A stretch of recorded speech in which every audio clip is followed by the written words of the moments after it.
So I am Ms. your instructor of our discussion. So first, may I request Christine to lead the prayer. Everyone will stand up. For those who are Catholic, this means that the God and Father and Holy Spirit. Our Father that in heaven, hallowed be your name, kingdom come, your will be done. On earth as it is in heaven. Give us this day our daily bread, and forgive us our trespasses, as we forgive those who trespass against us. And lead us not into temptation, but deliver us from evil. So once again, going after the class. Before you take your seat, please pick up some pieces of papers and arrange it properly. And please go back to your proper seat.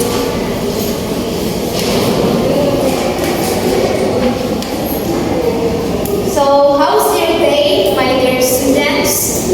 Very fine. So I'm glad that you are fine. So now, let's have check first your attendance.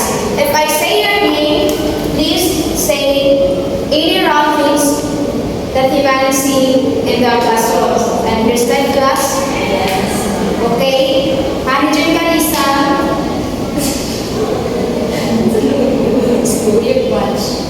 Watch. Christine Umunda. Cellphone. Apole. 1 peso coin. Okay, so there's no absence. So in our house we have some rules. So in my discussion I have 3 rules. First, listen carefully if I'm talking in front of you. So please listen. And second, if you want to answer, just raise your right hand and don't talk if your name wasn't called. And next is respect your teacher and respect each answers and respect your classmates. And then, so when I'm talking in front, what are you going to do? Lesson. Okay, lesson. So next, we have some first review. So who can state or who can still remember our last topic? Okay, Christine. Our topic last meeting is all about the polygons. Okay, our topic is all about polygons. So very good, Christine. You can still remember our last topic. See. So when we say polygon, what is polygon? Anyone? What is polygon? Okay, when we say polygon, it is a plane figure from 3 or more segments. Each segments have common a point. So that is the polygon. So now let's forward to motivation.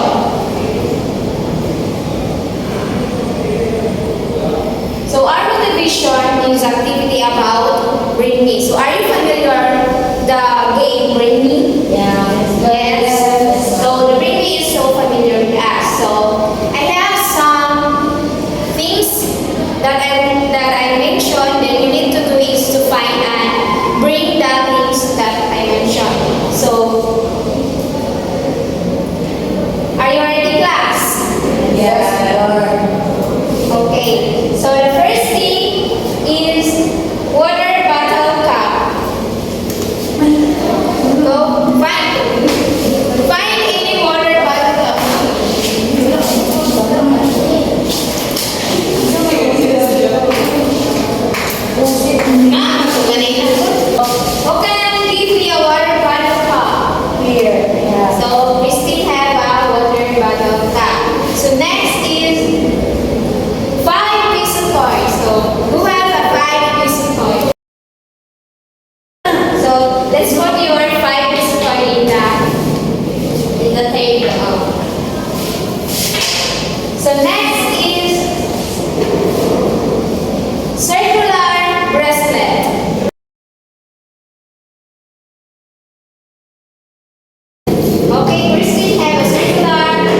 is all about circle. So we have some objective that we need to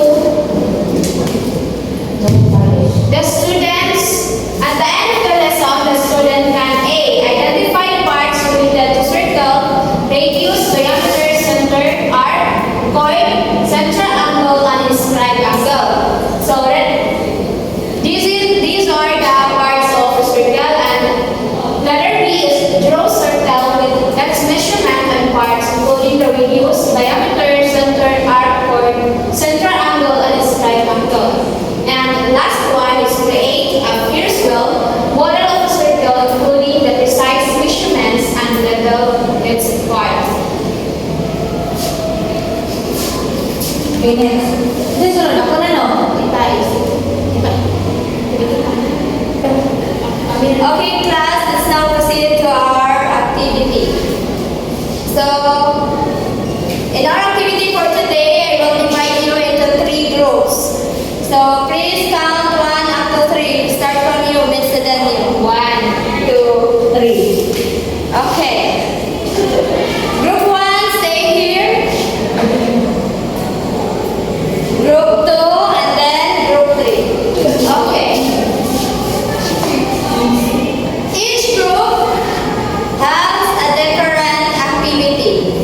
For group 1, here's your activity. Group 2, and then group 3.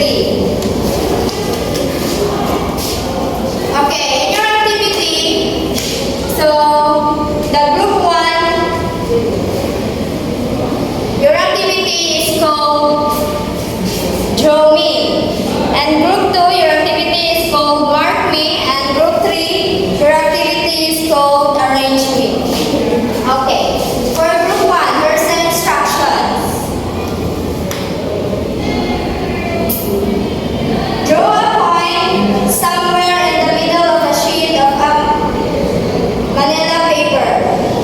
Now, using a ruler, mark 10 other points that are having 10 inches from the first point. In a group 2, your instruction is fold the circle into 2 equal parts. Then mark the center with an X. Then mark the fold A and B at both ends. And then in group 3, you just arrange the scrambled words according to their meaning. Okay. But before we start in our activity, can you still remember what is the rules in performing group activity? Cooperate and participate in group. Okay, very good, Miss Daniel. So everyone should cooperate. So here's the rubrics of our activity. Accuracy 10 points, time frame 5 points, cooperation 5 points, presentation 10 points, a total of 30 points. So you may start now your activity.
my own opinion, diameter is a straight line. Okay, very good, Miss Kalisa. Very good, Group 2. Thank you for your cooperation. Okay, next is from Group 3, Miss Umunda. So, from my activity, I was assigned to arrange the rubber ball.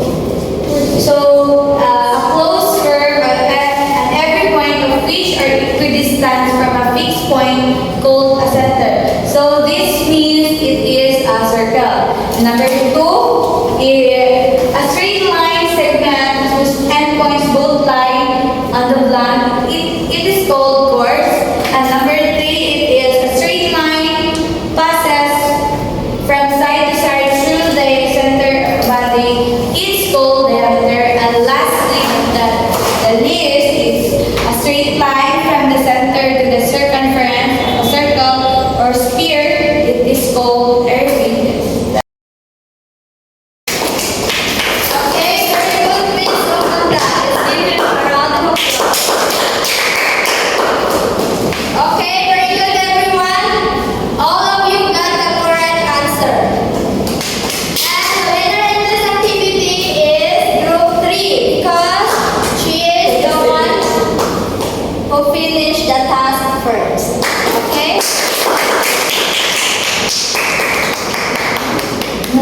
Okay, our topic today is all about the circle and its parts. So, what, in your own opinion, what is circle? Okay, Mrs. Sedenio. So when you say circle, it is a closed form, and a circle is called circumference. Okay, very good, Jacob. So, circle is a set of points in plane that are same distance from a fixed point called the center. It is a radial part of the circle.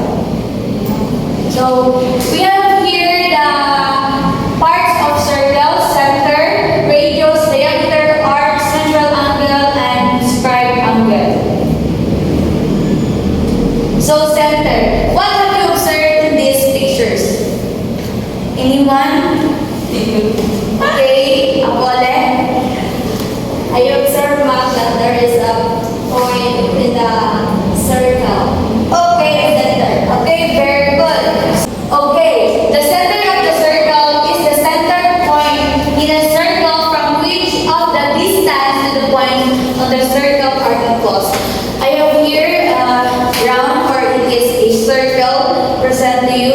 This is a 360 degree. So this is our center, or this is our point. It is called a point of circle which all the distance points on the circle are equal.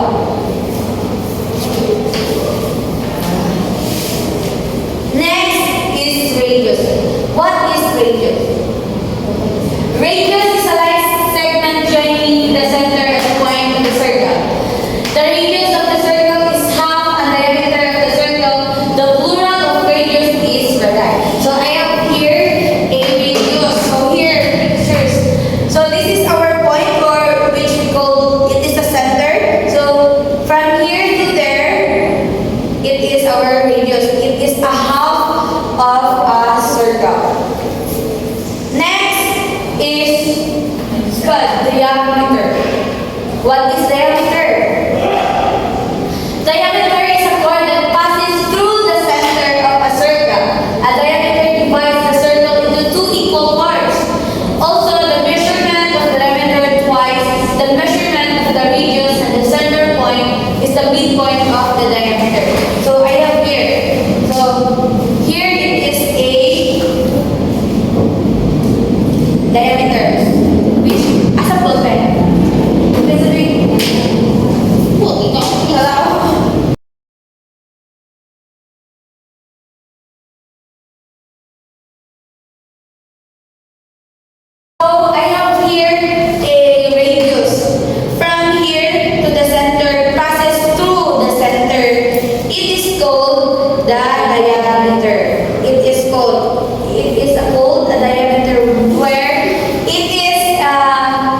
divide into two equal parts.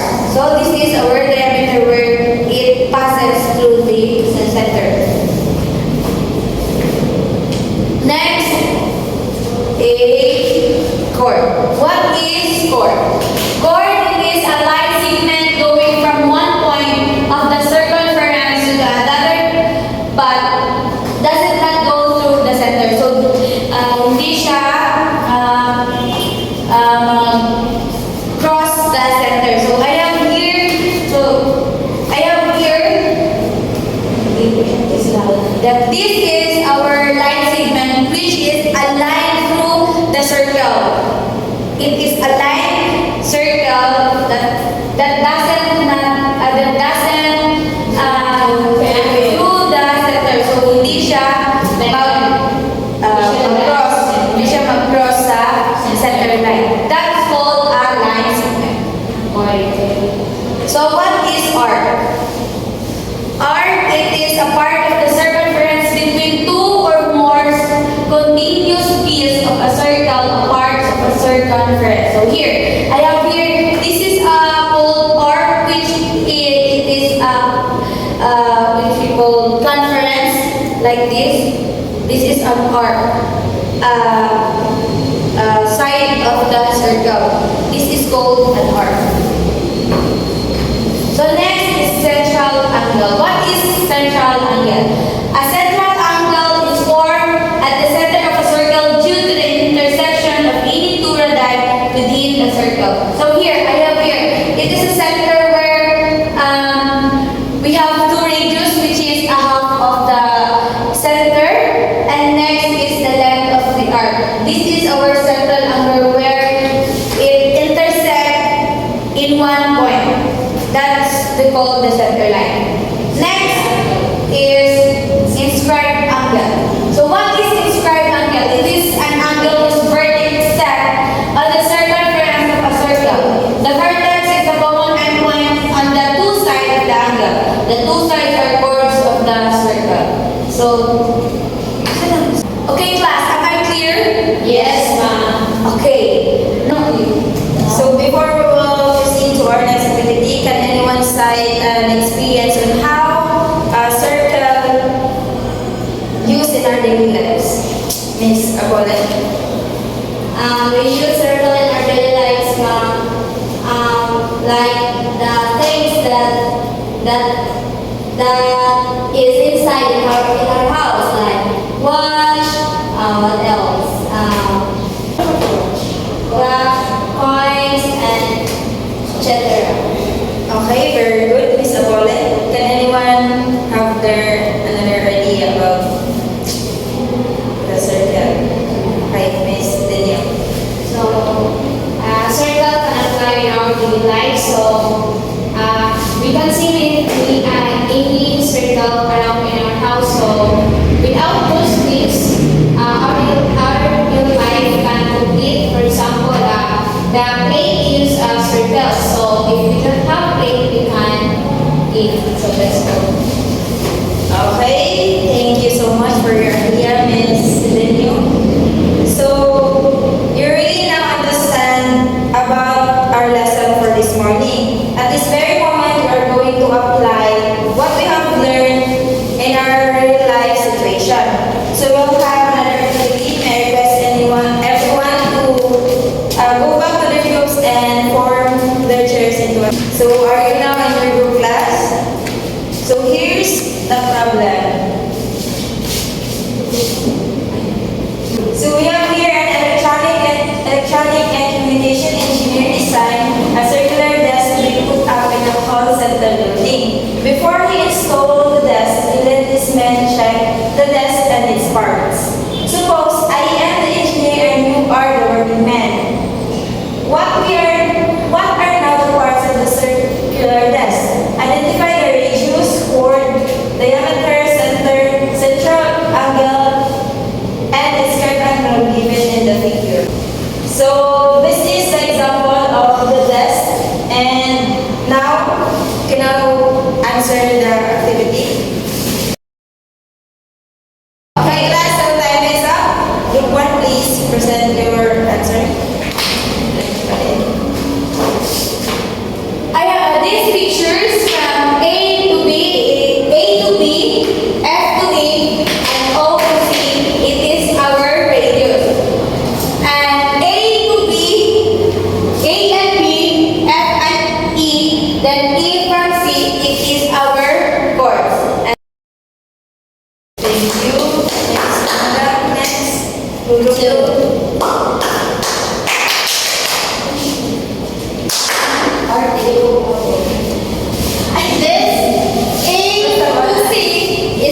training.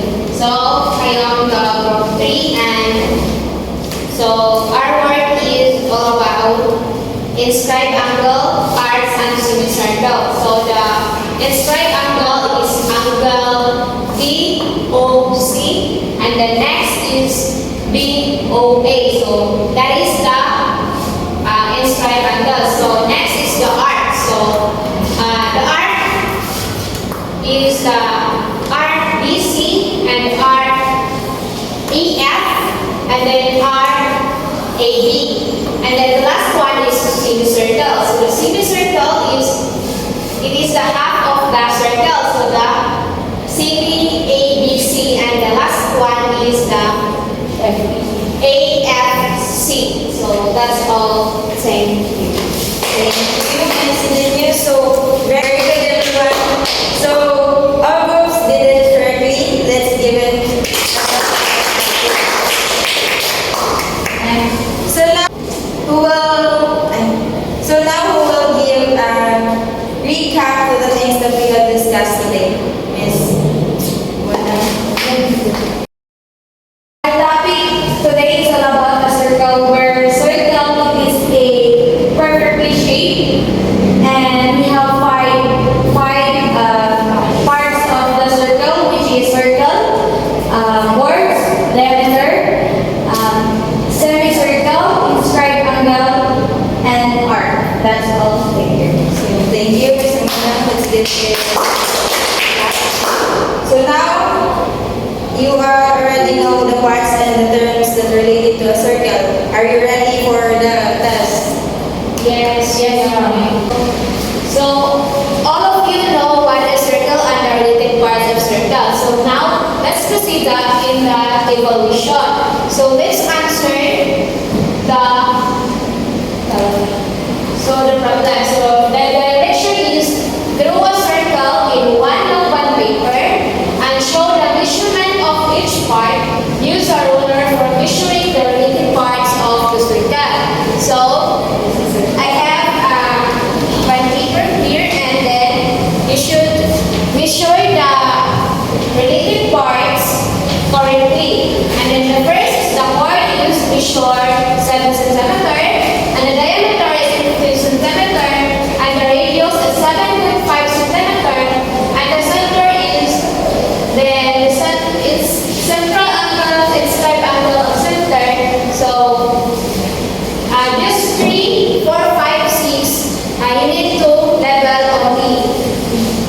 You don't need to measure these 3 parts. So are you ready, class? Okay. Yes, Miss. Okay. Answer the following. So 1 minute left. Time is up. Are you done? Answer me. Okay. Pass your paper.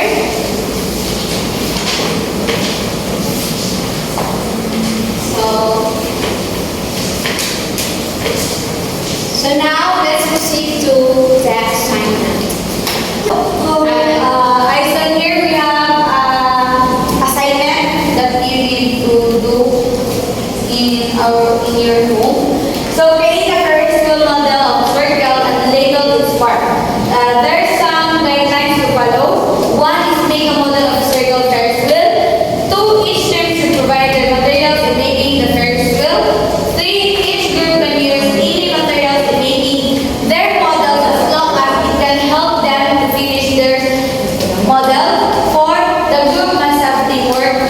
5, the students should find the related parts of circle in Ferris wheel and label it correctly. And 6, the students shall follow the given measures, which the board is measured 14 inches, diameter measured 18 inches, radius measured 9 inches, and the central angle and inscribed angle does not need to measure, and you need it to label the central angle and inscribed angle. We have here rubrics for our guidelines. Creative is 20, 15, 10, and 5. Neatness 20, 15, 10, 5. And accuracy 20, 15, 10, 5. And points is 60.